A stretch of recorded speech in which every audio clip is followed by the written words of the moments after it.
Hey, this is Brian. Thanks for watching Kies. When you think about coilovers, where does your mind go? Typically, it goes towards price. And although it is one of the best things you can do to your car, unfortunately, it's become very cost prohibitive for many of you to have these on your car. But don't worry, because now we are excited to announce that we are officially partnering with AGT Suspension in the USA to bring quality and one of the best priced products available so that you can get coilovers at a reasonable cost. In today's video, what we're going to be doing is we are going to show you step by step how to install an AGT coilover system on a G87 M2. But before we get to that, let's talk about what we're going to be installing. If you take a look over here at the fronts, these have an inverted fork. And what does that mean? That means instead of a solid rod, this is actually filled with fluid. More fluid means better dampening, better control, and it's gonna make the ride quality so much better. As you'd expect, these are height adjustable, and it includes all of the tools that you'll need to do this. And not only that, but they even come with built-in camber adjustment, so you can dial that in to your liking. They also feature a built-in location right over here for your speed sensor, something that not many coilovers on the market have. And they have over 20 points of adjustability. And the cool thing about being down here is it's super easy to dial in. Finally, everything from the bearings they use are designed to last as long as possible, and the overall finish is absolute top notch. Now, when it comes to the rear, you will see that they have a flip fork design. Basically, these are designed upside down from factory. And one of the things you'll notice about this kit is, as BMW does, they have the shock and they have the spring separate. Over here on the bottom, if you remove this piece of rubber, ta-da, this is the adjustability point. Again, over 20 points of adjustability so that you can dial in your ride. Over here, you can see the spring, and once again, it is a traditional coilover setup. You have that full adjustability to make sure that you can have the ride height set exactly to how you like it. So with that, let's get started. Now, if you're going to be doing this project at home, you do not need a lift. We're going to use one though, just to give you guys the best camera angles possible. I do recommend, if you're doing it on a jack and jack stands, that you have a second jack, and I'm gonna show you why in just a little bit. So with that, let's raise the car. All right, first things first, now that the car is off the ground, is to remove the wheels.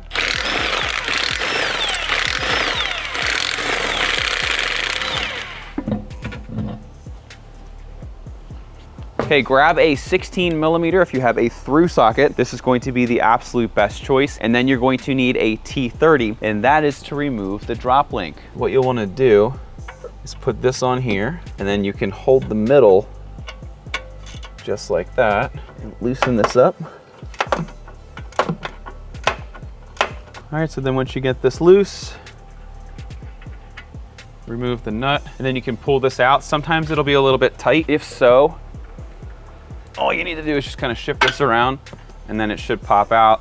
And then I like to just hand thread this on here, just so nothing gets lost. Then while you have your T30 out, you can remove this bolt here, and this is going to be reused.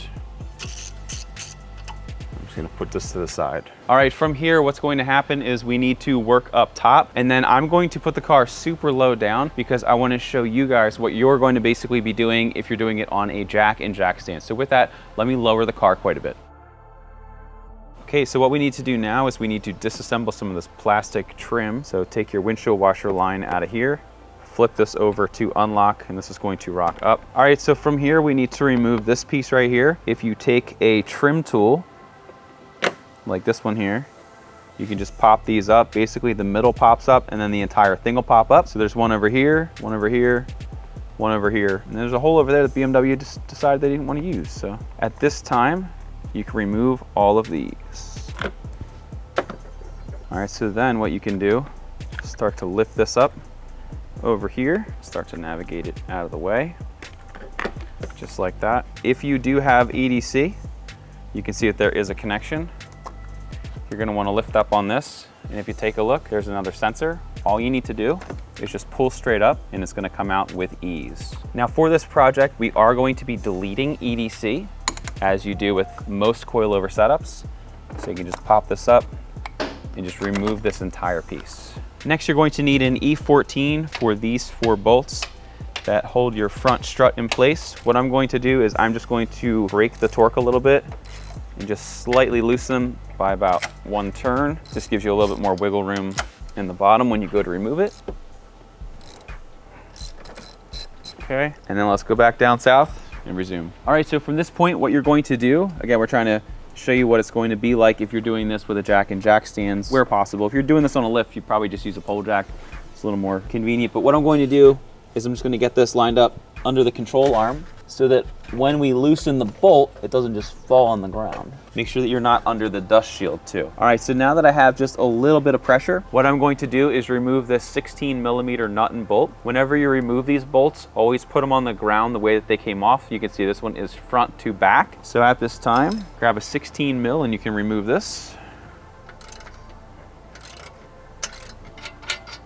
Okay, so take that out. Like I said before, I like to just put it on the ground, how I took it off. Then what you can do is just wiggle this bracket out, and that's gonna hang down. Now you will have an ABS sensor over here. Typically, it's not going to get overstretched as long as you're using a jack and something like this. One of the next things we're going to do is we're going to spread the spindle. To do that, we're going to be using a spindle spreader tool. Basically, it's shaped like a football. You put it in this little spot because this is a compression fitting. You insert this in the back and then you just turn it 90 degrees and it expands it just a little bit, and then it should be enough to where you can rock everything out. Okay, so this slides in here like this. And you just twist it 90 degrees. You can pull your wrench off, and with that, we have a little wiggle room here. So what I'm going to do now is I'm going to slowly lower my jack down as I wiggle this. And as you can see, it comes out pretty easy. Just lower it down a little bit more. See, look at that. Piece of cake. What I'm going to do now, I started using metal zip ties because these can support 200 pounds, is I do want to loop it through here, and I want to tie it up probably around this metal bracket right there, just to suspend all of your knuckle, because you don't want to overstretch any of these lines or anything. Just go through here like that. Okay, and then I'm going to start to route this through here and get this all situated like that. Again, we're just doing this so that we don't overstretch any of the lines or anything. I'm just going to lower it just a little bit more. And that is the clearance that we're going to need to be able to rock this out fully. So while I have this like that, I'm just going to hold everything up and remove these 4 bolts up here that we previously loosened. And then as you're loosening the last one here, make sure you're holding the strut because it is ready to come out. All right, so then you can just rock this, pull this up and out, set this on the ground, and then I'm going to tighten my zip ties here so I don't have any unwanted force or anything like that, and that is super happy there. And that's how easy it is to do the fronts. All right, so the next part, we need to prep our front strut to go onto the car. First thing you need to do, look for the one that says front right, if you're working on the side that I am. We're gonna put the spacer down. We did remove these bolts. They are going to go back on in just a minute. So now what we need to do is we need to set our camber using a 5mm, and we're going to tighten these down once you figured out what size you wanna have it at. So I just have these super loose. I'm just gonna do this by hand real quick just to show you. So when you install them, you can see that this is going to slide. The further you have it towards the outside of the car, the less camber you're going to have, and then you can have negative cambernation if you slide it the other way. Whenever I'm adjusting, I always pretty much max it out to have the wheel pretty much as straight as possible, because we highly recommend when you get new suspension that you get an alignment.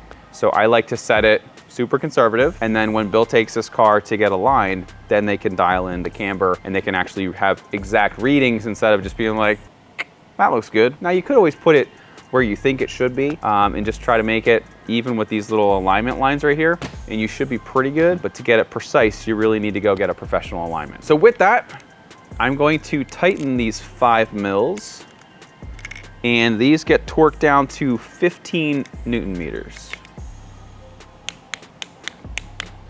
I'm gonna put my spacer back up here. Now there's one last thing you need to do before you install these on the car, and that is first you need to set the preload. To do that, what you wanna do is you want to loosen these and then you want to tighten them. Once you start to feel pressure, you want to set the preload 5 additional millimeters. So from there, you wanna tighten these an additional 5 millimeters. The other thing you want to do, this entire piece on the bottom will swivel. Let me break this loose and I'll show you what I mean. I already have these all preset, but just for illustration, I will loosen it so you guys can see what's going on. All right, so once this collar is loose, you can rotate this entire assembly around. what you want to do is you want to set it up so it's 40 millimeters from here to here to start your adjustment point. So again, to get this, what you want to do, if you do counterclockwise, it's going to extend it. If you go clockwise, it's going to make it closer. So let's see how we're at with this.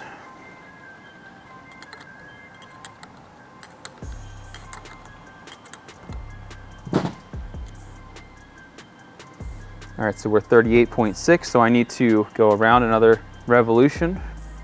Look at that, 40 on the dot. So I'm just gonna snug this up and we're ready to install it. So I'm just gonna put it next to it for now. I'm gonna lift that up, drop a bolt through, and then start to thread it in. That'll buy me some relief, so I have that installed. So then you can start to line everything up. And drop another bolt in. I like to do the one that's directly across. Okay, so then I'm gonna feed this through here, start to get that tightened up, and then start to thread our last one here. Then underneath, you can rotate this in like that, and then I'm going to just use the jack to put a little bit of pressure to start to seat everything.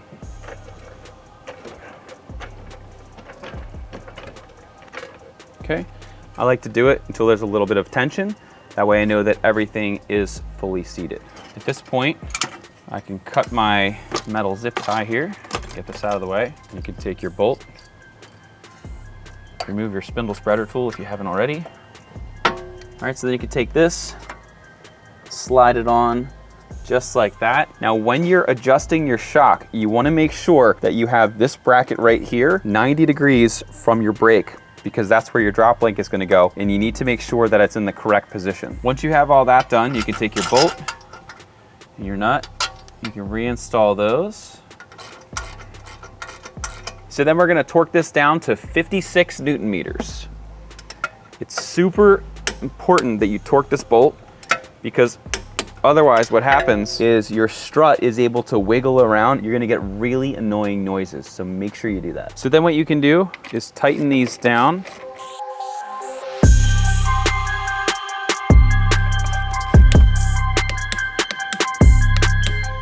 Then you can take your speed sensor, reuse the OEM bolt, tighten that in there. And then typically with these, we just torque them down to about 8 Newton meters. All right, then you can take your drop link, push this through. Again, just move your brake around if it gets a little bit tight. We could reinstall the nut on here. All right, so after you tighten this one, it's going to get torqued down to 56 Newton meters. So typically with this one, once you start to get it tight, you don't have to hold the middle, as long as you have it tight enough. Okay. Just like that. Now, outside of just assembling the top of the car again, this side is done, so you can get this jack and pull it out. What I'm going to do now is we're gonna skip to the rear, because the other side is pretty much the same. There's just one small change, which I'll show you now. Now, the only difference on the driver's side is this headlight leveling sensor over here. So if you take a look, what you do is you put a 10 mil on this piece of metal, and then you take a 10 mil on here, you remove the nut, and then this piece slides out and out of the way. Do not forget to remove this, because if you push this down, you will break your sensor and you'll have to buy a new one. And everything BMW is money. So make sure you take the time to take that 10 mil out, move this out of the way, and you'll be good to go. All right, for the rear, the first thing we need to do is remove the wheel.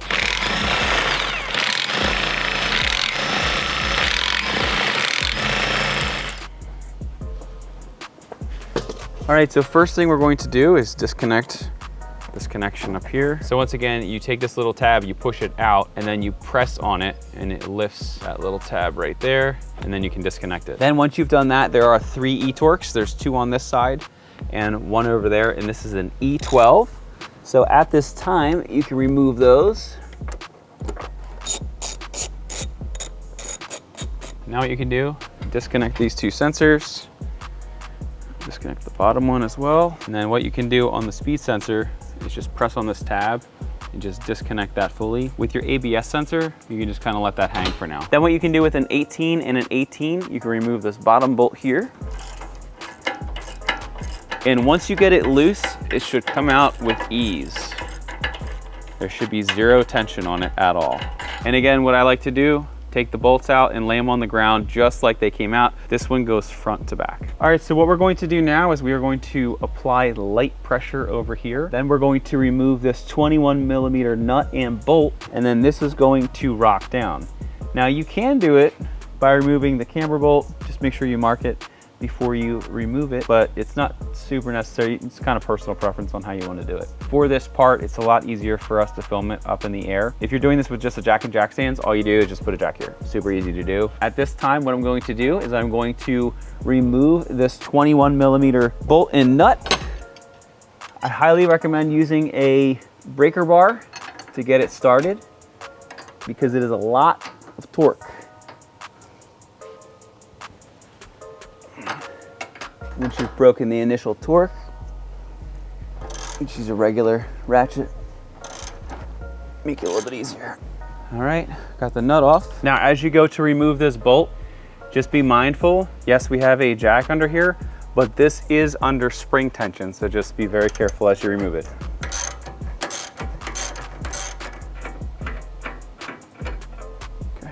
Okay, so then you can just very carefully lower this down. That. I'll scoot it out of the way. And just reach up, grab your spring, and we had a different lowering kit on here before, so we're going to take the top off, and then you can get your rear shock and pull that down out of the way as well. All right, now that we have the old shock off the car, first thing we need to do is remove the wheel speed sensor. Just undo this from here, and I'll show you what to do with that in a little bit. And then what we need to do is we need to borrow this top portion over here. So start by just pushing it off. It's just pressed in. Then you can unclip this connection. Sometimes it gets a little bit stuck and needs a little bit help. So there you go. And then what we need to do is we need to remove that nut. So let me show you how to do that. All right, so now what you need is a 12.18mm. Again, I'm using one of these 3 sockets. I did have to go in and bore it out a little bit bigger because I need to be able to fit a 10mm in there, just like that. So then this is going to go on here. The 10mm is going to go there. And we're going to release this nut.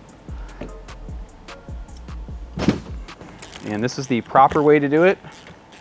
You didn't hear this from me, but if you just pull that down, hold this and whip it off with an impact, that definitely works too. Cool thing about this, there's no spring tension.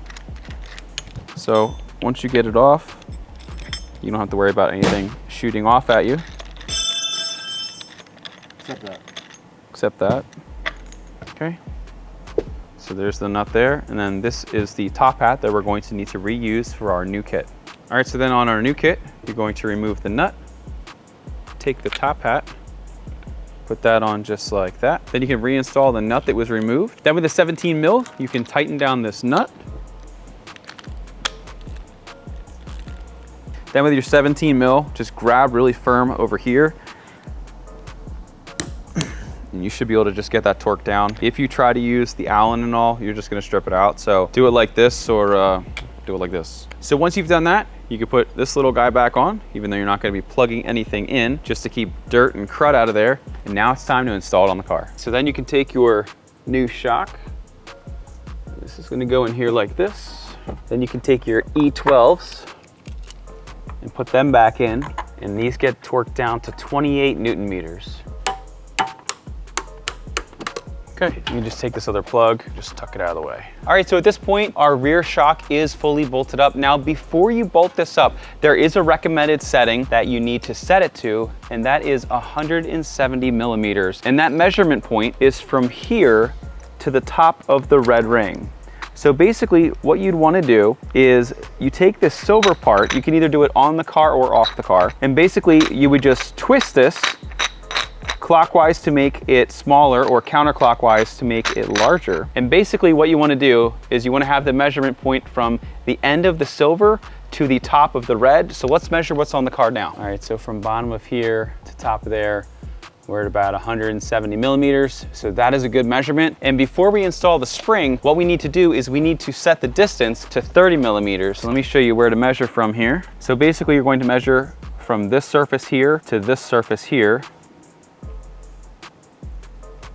All right, so there we go, 30 millimeters. So this is going to give you a great start. The anticipated drop is going to be 30 mil in the rear and 30 in the front. And then obviously you can adjust it as needed. So with that, let's install the spring. Next, what you're going to do, take the piece that looks like this, and you're going to separate it. And then this is going to go here. This is going to go through, and then this nut is going to get tightened up. What's really cool about this is because their spring is perfectly flat on the bottom and this groove isn't flat. So what they do is they have these CNC adapters that make it perfect. And to make sure it's not going to move on you, you bolt it in place. So it makes a lot of sense, and I think it's a pretty good idea. So now I'm just going to tighten this down. All right, so what I'm doing now is I'm just matching the height of these. Once we get it on the car, we are going to have to do some adjustments. It's also going to need to settle for a couple days. So now that I have these roughly the same height, I'm gonna take one and I'm going to install it on the car. Make sure that you leave this piece on top when you do that. And then this little piece right here of aluminum is going to go up into the body of the car where that old metal piece used to be. Now, because we are removing aftermarket springs, it doesn't have the OEM little cup thing that it sits in. So if you have that, you do need to remove it so it looks like what we have over there. Then the way that this goes, there's a piece of rubber, and there's like a giant metal washer, and then you have the black part and the red part. This just sits on there, just like that. So let's throw it in the car. Now you wanna make sure that it looks open like this. If you have one of those little metal cups, you will need to remove it. Typically they just pull right out. And then this is what's going to get inserted up there. The reason we don't have that is because we had an aftermarket setup on the car initially. So now I'm gonna put this up there, and this is going to press up. While you're pressing this up, you need to make sure that you're lining the bottom of your shock up as well. All right, everything seems to be lining up quite nice. All right, so what you're gonna do, spin it up a little bit, try to line it up as good as you can. As you can probably see, we have half a bolt. That's not gonna work, but our pry bar can help us. What you do is just stick it back here, and you just pry that boy over like that.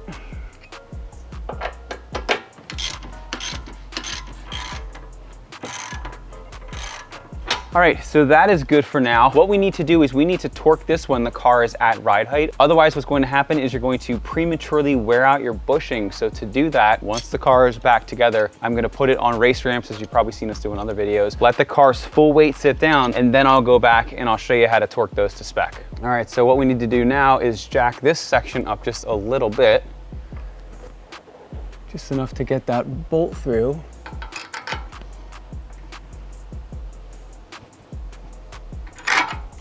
Perfect. All right, let me just lower this thing down.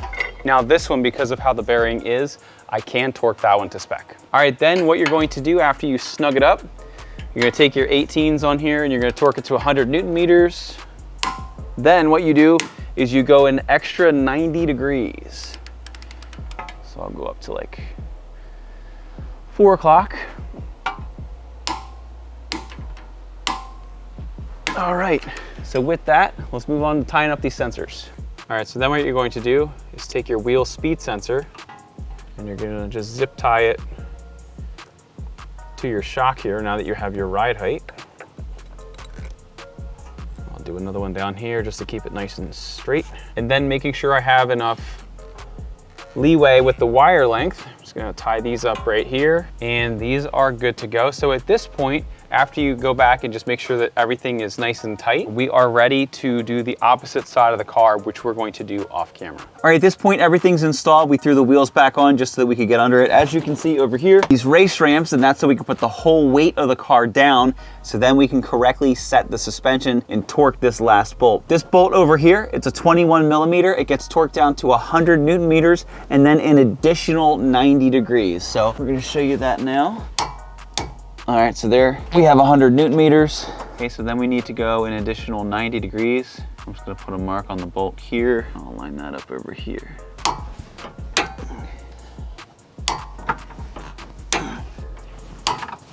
All right, we are good to go. So then what we're going to do is we're going to do this exact same thing on this side. All right, what we're going to do now is we are going to roll the car down the race ramps, get it on nice level surface, and then we're going to check out what the initial ride height looks like. Again, whenever you're doing this, It's rare that you get it first shot. If so, you are a pro. Always make sure that you set it a little bit higher than you want, and then you want to do a final adjustment in a couple days after you had a chance to drive on it so that everything can settle in nice. So with that, I'm going to roll the car down the race ramps and let's take an initial look.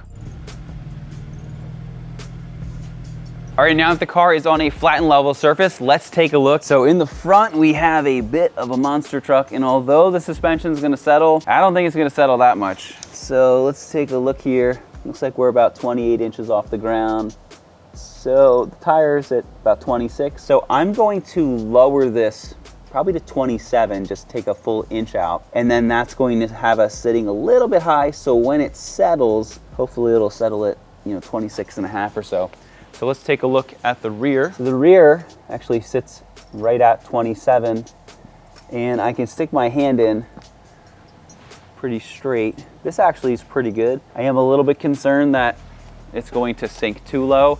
So, but what we're gonna do now is I'm gonna just leave the rear like this, and I wanna lower the front by an inch, and then we need to go back and we need to code out the EDC, because as you remember, this is a stationary, there's one setting. You set it and you forget it. There's no more sport and comfort and all of that. So let's lower the front, and then I'm gonna show you how to log in with PROTOOL and code out any errors.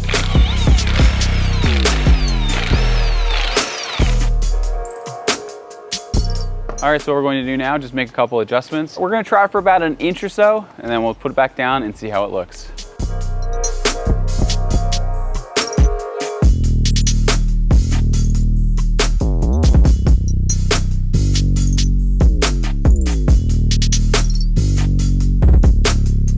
All right, so I shortened the suspension in the front by an inch. As you saw, I had to pivot that entire bottom piece, and that way you're going to maintain the proper preload on the spring. Otherwise, your ride quality is going to take a hit. Now, if you take a look down here, this is our dampening control. What you want to do, the suggested setting is turn it all the way to hard, so you have hard and soft, and then go back 10 clicks in the front.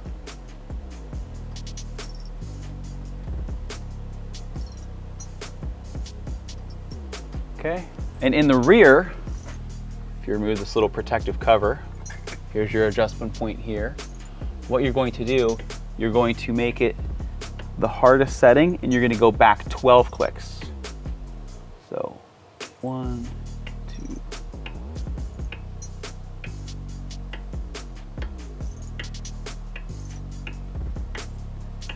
All right, so that's going to be a really good starting point. Let me do that on the other side and then back in the front.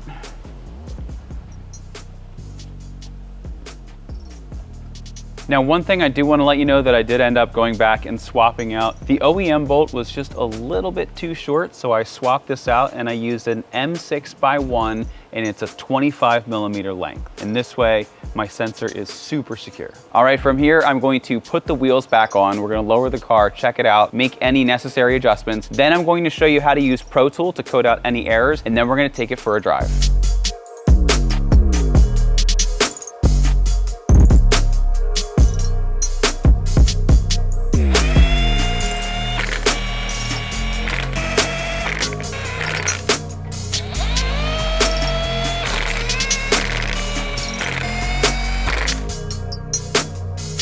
All right, we just got the car off the lift. As you can see, it is lower, but it is not slammed. Again, you have to make sure that you have it a little bit higher than you want it, because it is going to settle over the next couple of days and weeks. So right here, I've got probably a little bit more than an inch of wheel gap, which is going to be perfectly fine to roll around, and it still looks a lot better than stock. And like I said before, it is going to settle. Then once we get everything settled and we get the alignment, we can dial everything in just so that we are absolutely perfect on that. Now, when you get in your car is going to give you some different errors, because as you remember, your old suspension plugged into the car, your new does not. So let's jump in the car and I'll show you how to code it out with PROTOOL. All right, so for this next process, you're going to need an Android tablet, a license to PROTOOL, and we recommend using a Kies Wi-Fi eNet adapter. All of this, again, is linked for you down below. First thing you're going to do is take your Wi-Fi eNet adapter, you're going to flip it over. You're going to see the network name as Kies, K-I-E-S, all in caps, and the password is capital K, lowercase I-E-S, 1234.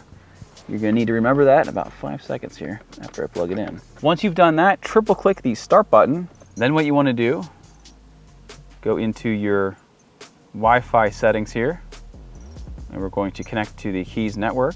Then what you want to do is launch the PROTOOL app, which is available through the Google Play Store. Now, while the app is free, you do need a license to use it. Again, we have that link for you down below. So I'm on a Wi-Fi connection, so I'm just going to hit connect right here.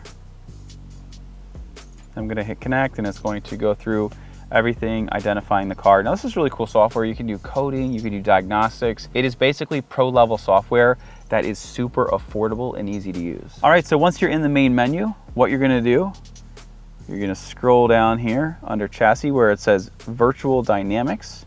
You're going to click that, scroll down, hit where it says coding. Then we're going to edit the coding. And then it's going to ask if you want to do a backup. Always do a backup. It's always a great idea.